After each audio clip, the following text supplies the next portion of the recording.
did that at times too, where they were able to club some balls out.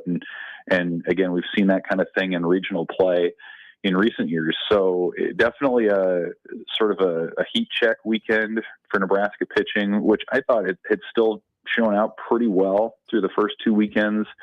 And now they see this is the standard. I mean, Auburn's a team that's going to be in the conversation to host a regional in a couple of months. They'll be a College World Series contender. And so Nebraska sees now what that standard is, what they're going to have to work toward here in the next couple of months as they work to build up that resume. Evan Bland with us here from the Omaha World Herald as we talk some Husker baseball. We'll probably get back to hoops potentially here in just a second. But Evan, whenever you look at this, and you kind of nailed it from what I said, previous segment was like game one, like you thought, okay, maybe this team's got some life. And then game 2 and game 3 showed the gulf that still exists between Nebraska and your true ACC and SEC powers, the type of teams that's going to be hosting a regional. Does this weekend here change your perspective of how good this Husker team could be this season? Because it's a really tough ask, but what you're waiting to see is Nebraska kind of get over that hump and be able to compete with a team like Auburn, because you're going to have to go through those teams if you want to make it to a super regional, and Nebraska still seems to be a ways away from that. Yeah, I mean, that's the big picture conversation with the program is now it's been 20 years since they went to the College World Series, and so their ceiling since that time has been regional weekend and no supers since then. A couple of regional finals, but rarely have they gotten past that point. And so I think this weekend to me says that they still have some work to do, obviously. I mean, again, you want to trust your starters to go out and be starters in some of the biggest games. That didn't happen this weekend. I still think they have a bullpen that can come together and be an asset for them. We still haven't seen what that final role is going to be for Cooper Katsky. He came on in relief. He could be the midweek guy Tuesday. They might elect to put him in the starting rotation at some point moving forward, so we'll see how that plays out.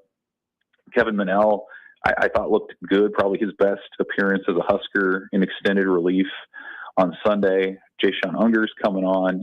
Ryan Harrahill, like there are guys that you can see, but maybe they just haven't arrived in the way that it looked like they might be when they're starting 3-0 and when they're beating up on Florida State on Sunday. So, I also think it's worth noting still, like Nebraska in modern college baseball is still, in terms of resources, working up to Auburn. I mean, in 3 years, Nebraska is going to be fully funded with its scholarship total up to 34. Right now, it's in the mid-teens, and you can bet Auburn's pretty close to or right at that max right now. So that's a pretty significant difference when you're not just talking about tradition and things, but also like just financial resources that are put into the existing roster. So I still think there's potential there. Certainly within the Big Ten, you kind of look around at some of the other scores in the league. There's no reason to think Nebraska can't be right in that mix in the top, 3 to 5. I'd put them behind UCLA for sure, and probably Oregon. USC is undefeated at this point, but I think other than those 3 West Coast transplants, I'd put Nebraska right in that mix. So you go 5-5 in the worst or in the most difficult portion of your non-conference schedule, and now the onus flips to, well, now you need to take care of business at home. You've got a home stand against a bunch of teams who don't have great records, and these are the games you got to win to avoid dinging your RPI resume. So I think they've done enough in the early point to build up some credibility in terms of being an at-large team. And now it's all about, are you a good enough team to avoid some of those letdowns that Nebraska's been prone to run into these last few years? Well, Evan, there is one guy that is off to a hot start for Nebraska through the first 10 games. Talk about Dylan Carey.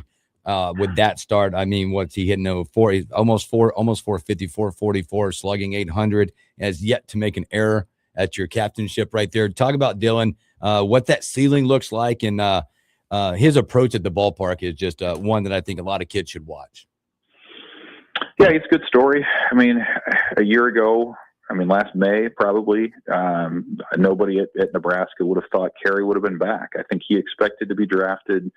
Coaches expected him to either be drafted or get a professional look. And what he heard from scouts instead was, hey, you need to improve your power stroke to be a viable professional prospect. And so he really took that to heart in what he did in the offseason, retooled his swing, and it's absolutely showing up. I mean, he's got the 3 home runs and, 5 or 6 doubles at this point. Mm-hmm. He had his 200th career hit on Sunday, and with even a decent doubles season by his standard, he's going to take the Nebraska record for that away from his head coach, Will Bolt, at some point this year. So you mix all that with immaculate defense at shortstop, where you can just count on him to make the play. The fact that he's become an emotional and vocal leader for this team as well. I mean, yeah, it's huge. Like, you talk about getting old and staying old. This is sort of that with a bonus, just because of his track record at Nebraska and what he brings intangibly as well as statistically. So no doubt about it, he's going to be a major part of what Nebraska wants to do this year. Evan Bland with us. And Evan, as I look outside, 37 degrees, overcast, it feels like the kind of weather we need for a home opener. Oh yeah, and any conversation without real feel being a part of it is no midweek March conversation about Nebraska baseball at all. So yeah, maybe the chicken broth's coming out. Maybe Haymarket Park's going to sell out a hot chocolate at some point. That could be. So it's the diehards, man. You get the diehards out there on a Tuesday and Wednesday afternoon at Haymarket against some Summit League teams. So let's bring it on, man. This isn't the sickos committee for college football, but this is the baseball version, I think. Well, Husker baseball won't be having any good weather, but Nebraska basketball is stuck out in California as there's worse places to be stuck. Yeah. Yeah. As they were able to, kind of like Auburn did against Nebraska baseball, Nebraska basketball flex their muscles against USC in the second half after a little bit of a lowly start, a slow start, but Fred got after him in the second half. And what did you see in that game, Evan? I mean, it's kind of a pattern now, right? You see kind of a slower start for Nebraska, and then they're able to turn things on in the second half and run away with it. And USC's not a great team, but they're not a terrible team either. And so to go out there and win that game and see Nebraska fans take over that arena was a pretty cool deal. I thought the defense that they showed in the second half was right up there with some of the best that they've flashed this season. So that's an encouraging thing to see at this point. You're certainly reminded of the value of Sam Hoiberg and what he does all over the place, certainly defensively, but then as the facilitator and glue guy on offense too. And I mean, what's the joke now? They played so tight that the USC player quit the team or whatever happened in the last day or so. So it's it was very, I think, encouraging and kind of quells this talk that maybe Nebraska's fading or getting worn down the stretch. That didn't look to me like a team that was wearing down in the second half. And now you are able to stay out in LA for a couple of days. UCLA is coming back, I believe, from Minnesota. So it's not like they were sitting around waiting for Nebraska either. So the circumstances actually set up pretty favorably for Nebraska to hang in there with UCLA. Obviously a really late start for their body clocks, but that's going to be, I think, mitigated by the fact they're going to have been out in LA now for multiple days too. So I don't think any Big Ten team's gone 2-0 on that LA two-step this year, but I give Nebraska a decent chance. And with some of the other results that you see play out over the weekend too, I mean, there's still a realistic chance that Nebraska could play its way back into the 2 line on the NCAA tournament seeding and certainly clinch a triple bye in the Big Ten tournament too. So a lot of things breaking their way, I think, in the last few days. Evan, give me some thoughts on the landscape of college athletics. We had the conversation because what's happening with Nebraska basketball, I think in today's world, that's it's almost feel like a one-off with a culture fit and guys that just get along, and things like that versus like you look over to USC, the kid did quit. Like he said on the sidelines, I was there. We watched him go sit down with the fans versus sitting on his own bench. Because I think right now that college athletics is kind of upside down with where the NIL, rev share, 5-star in this. But what Fred has done in putting that team together is special, but does it have staying power in today's world? Well, I mean, the Nebraska basketball conversation is really interesting because people are going to get a taste of it now this year. Whatever happens in the NCAA tournament, the question after that's going to be, hey, can Nebraska have a season like this again, where they're safely in, and you're talking about seeding rather than bubble teams? I mean, that's kind of the question for them. But yeah, I mean, big picture, and you're seeing it in every sport where teams are turning over half the roster, or in college football's case, maybe a third of their roster. And you just, I often think, I guess, about what coaches say when they're vetting portal players, where it's about,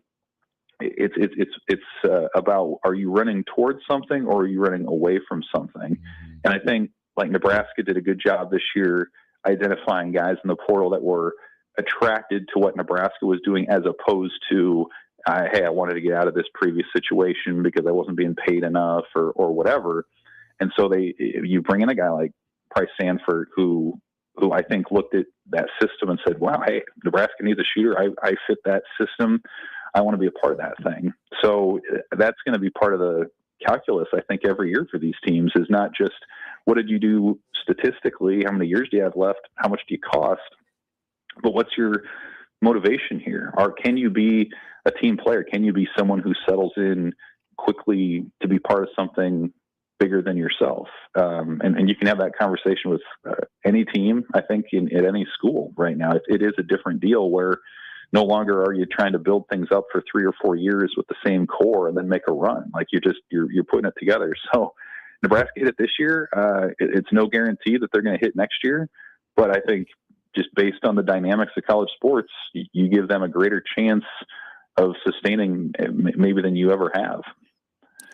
Evan Bland with us here from the Omaha World Herald. And Evan, before we switch gears here, maybe get a brief thought on football, because believe it or not, Matt Rule did speak on Saturday, despite the fact that I don't think anyone at this point in time is really paying attention to that all that much. What do you want to see from this Husker basketball team, the final 2 games of the regular season? And then what do you want to see in the Big Ten play? We know they're 1 game away. If they can win tomorrow night against UCLA, they lock up a top 4 seed, that coveted triple bye in the Big Ten tournament. So what do you want to see with the final 2? And then what are you looking ahead to in the Big Ten tournament? I know that's still a ways away. Yeah, I mean, you just want to build momentum toward what's coming after that. I think you want to be playing your best basketball. And that's why I said I was so encouraged by what they showed against USC in the second half. That was a level of defense that they just hadn't shown in a while. And so, be competitive. If you can win that game against UCLA, all the better. You lose it, it doesn't really hurt you all that much in terms of your resume. And then, PBA, I think, is going to be out for blood against Iowa next week. That's going to be an intense game. And, it was telling, and my colleague Sam McEwen put on social media, would you rather beat Iowa or win 2 games in the Big Ten? And fans pretty convincingly said beat Iowa. And I think that's a reflection not just of the rivalry with Iowa, which is pretty strong, but I think also of Nebraska's standing right now, where if you win out in the regular season, and even if you lose right away in the Big Ten, you know what? That's not the worst thing in the world as you turn your attention to the NCAA tournament. Like you see that a lot. Like, you could play 3 games in 3 days and win a league tournament title, and that'd be cool. But it's not also terrible to bow out and then be ready to roll with whatever comes in the NCAA. So I would if I'm Nebraska, I would put more emphasis on UCLA and Iowa than I would even in the tournament, just based on what's coming up after that. So there was that stretch in the last couple of weeks where it looked like, they weren't fading, but maybe fatiguing a little bit. And I think you'd like to see that narrative be put to rest here down the stretch. Evan Bland with us. And Evan, I said we'd switch gears here, talk some football. For those that were locked in on Husker basketball and Husker baseball and missed the Saturday press conference, well, first I'll say you're not alone. I'm sure there's plenty of people like that out there. Any big takeaways that you had from what we heard from Matt Rule on Saturday for those types of people that just haven't heard that presser yet? It wasn't all that long, first of all, from a Matt Rule standard. I think it was like a 15-minute, about half as long as maybe what you would do during a fall Monday. But it was a lot of kind of catching up on individual players. I thought his comments about Anthony Calandria were pretty encouraging as he continues to settle in. Like, he's a guy, we're talking about transfers and their motivations. Like, that's a guy I think they hit on in that way. Like, he's someone who has been all about the team and a natural leader, kind of attracts other people to what he's doing. I think he's starting to show that. Matt Rule laid that out a little bit. We heard from Corey Barney.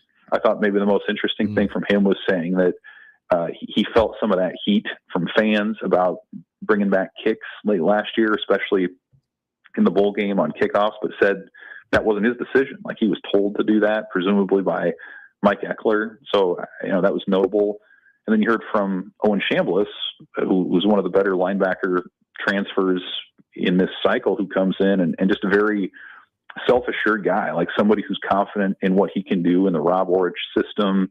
Said he has already watched every game from all of Nebraska's opponents from this past season.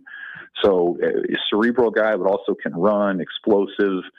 And so, that's a guy who clearly is committed to what's going on too. So, yeah, I mean, big picture, there's a lot of other things going on in Nebraska athletics right now than football. And football, of course, starts early. And so it's even more sort of under the radar from what basketball is doing.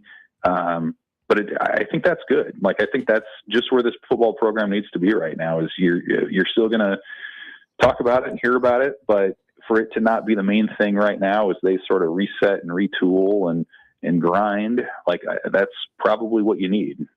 So encouraging in that sense. And I think they're talking again Wednesday and Saturday this week, and there's going to be a spring game later this month, believe it or not. But I think that's it. Just in terms of how low profile it is, that's probably where it needs to be right now. Evan, one more with football. Do you feel like, and again, results always matter. They always matter, no matter what. But do you get is this a year where less is more, first of all, from a presser, right? Less is more. But also this year, unlike maybe a year's in a long time, that the win column is going to mean more than anything? Yeah, I mean, I certainly think fans are okay generally with less talk right now. You're not seeing documentaries put out there. There's no Chasing 3 this year. The results thing, to me, people have been saying that for a long time, where it's just like, hey, show us in November. Like, it just so happens that Nebraska's current head coach is a very good communicator. And, Nebraska hasn't always had coaches who go on the McAfee show or have a podcast, and those aren't bad things in and of themselves. But I think you can tune those out a little bit more when the results haven't been there. So I do think it's important for Nebraska to show those results, so those messages resonate a little bit more moving forward. And unfortunately, like if you're in there trying to do it right now, you can't, because there aren't any games until September. So like that's where it leads them right now, is, hey, let's grind and let's put in the work behind the scenes. Incidentally, I think it's a very fascinating off season and spring to talk about, just because there are so many new coaches and there are so many transfers that come in that are potentially of major impact.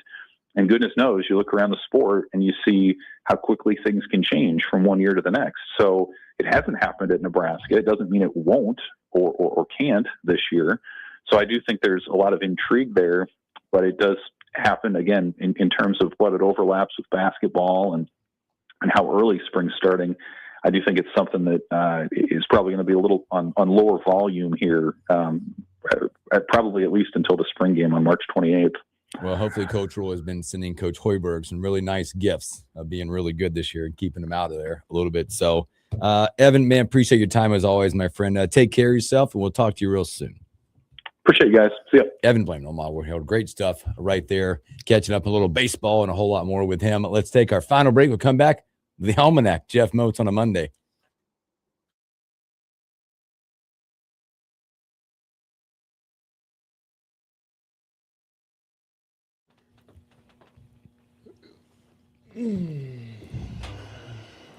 Okay. Holy messages. What is going on? There he is. The Almanac. Jeff Moats. Oh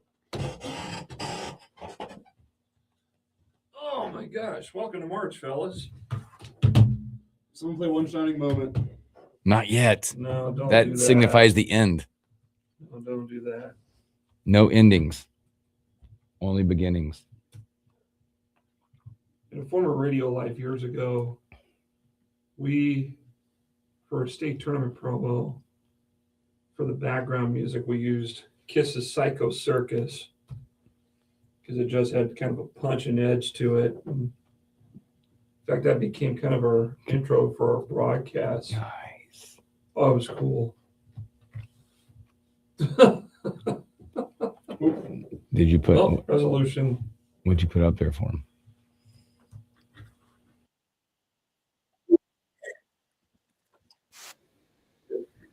No. Am I off? There we are. Oh, Demos. starts Wednesday, fellas. Oh boy, here we go. 4-day tournament. Tell you, these girls' teams, these are good matchups, I think. We have some good district finals as well. Yeah, we got the North Star Papio game tonight. Yeah, who's producing that? Is that me or is that Kayla? We can talk about that. You guys do paper, rock, scissors and figure that out. I love this part. Can you tonight or no? I can, yeah. Okay. It might be easier for you too, since you're already going to be here. Yeah, well, yeah. Because we won't have anything tomorrow night. Mhm. And It's tip 7 tonight. 6. 6. All right, yeah, you can handle that. That'll be a quick turnaround. We'll figure it out. Yeah, 6. Quick segue. Let's see. We did Westside Lincoln. No, I did Westside Lincoln High, and then we had Miller North and Southwest Girls Friday on here, didn't we? That was kind of close, and then it just broke open for. Who's the Miller North girls coach? You would ask me that. Save that question for. No, we're not doing that today. I'm just seeing who. I'm just kidding. I didn't do the game Friday night. It is Chris Paulson. Can't remember if it's the same guy or not. They've had a lot of different coaches up there. I'm trying to think who it was when I played.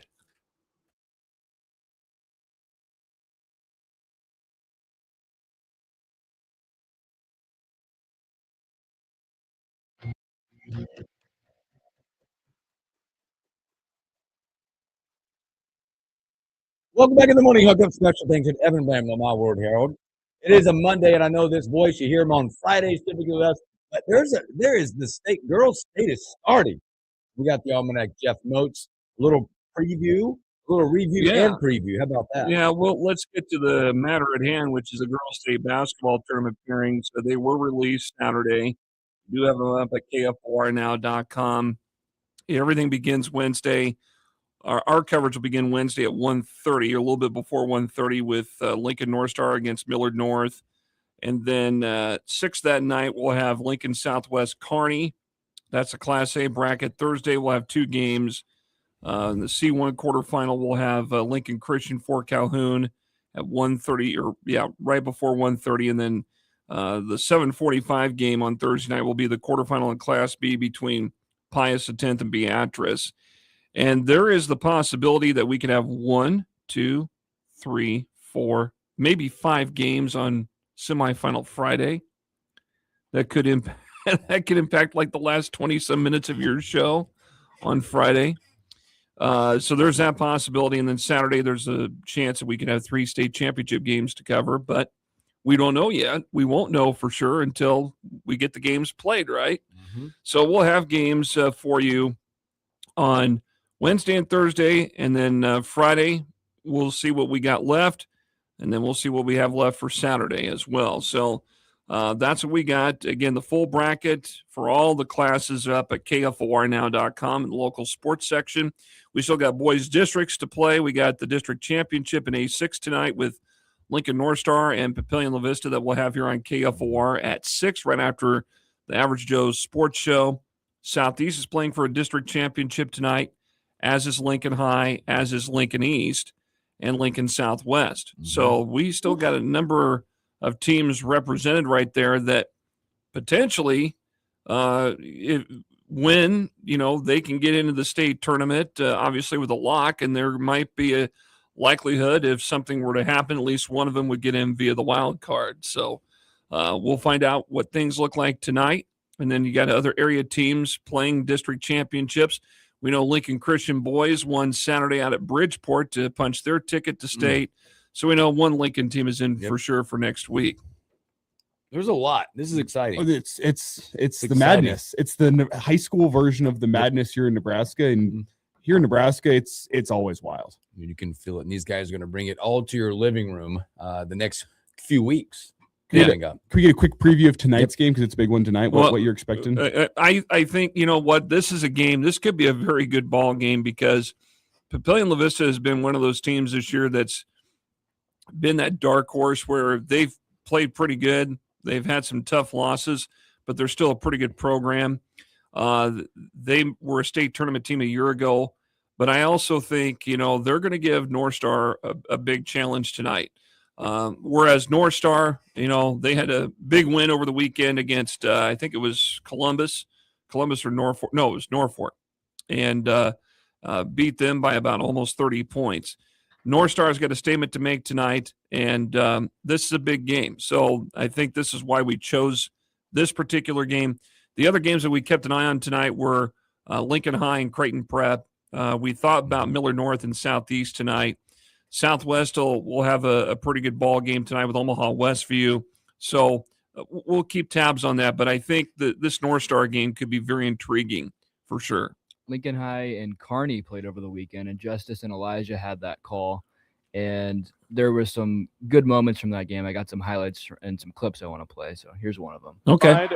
The little pull-up jumper gets it out. Russell Rux in transition. Look out below! The Skywalker Russell Rux jams it home with 2. To get back after missing that one just about a minute ago. You know, I'll tell you, Justice does a great job on the call. The Skywalker. You know what? He could be a wrestling announcer too. If you thought that one was good, listen to this one. Opportunity, Lincoln High, predetermined back cut. That one intercepted by Russell Rux. He goes up, slams it down with 2. Look out below, clear the deck. A cannonball came through from Russell Rux. That was a fun game we had on Saturday. Well, it was a good game. It was supposed to be. Because it was a really physical game early. The refs kind of tried to get it under control with the whistle. And Lincoln High, it took them a little bit to adjust. But once that second half rolled around and they were able to adjust to what the whistle was going to be, they pulled it out. Talented group of guys you are. Again, what time of night you go? 6 o'clock straight up after the Average Joe Sports Show here on KFOR. You got that going on. They'll update the website for you and all the time. And Mochi will probably be stopping in and out all this week, and we'll keep updates rolling for you guys. So, hey, thanks for hanging out with us on a Monday. Take care of yourselves and each other, and we will catch you on a Tuesday.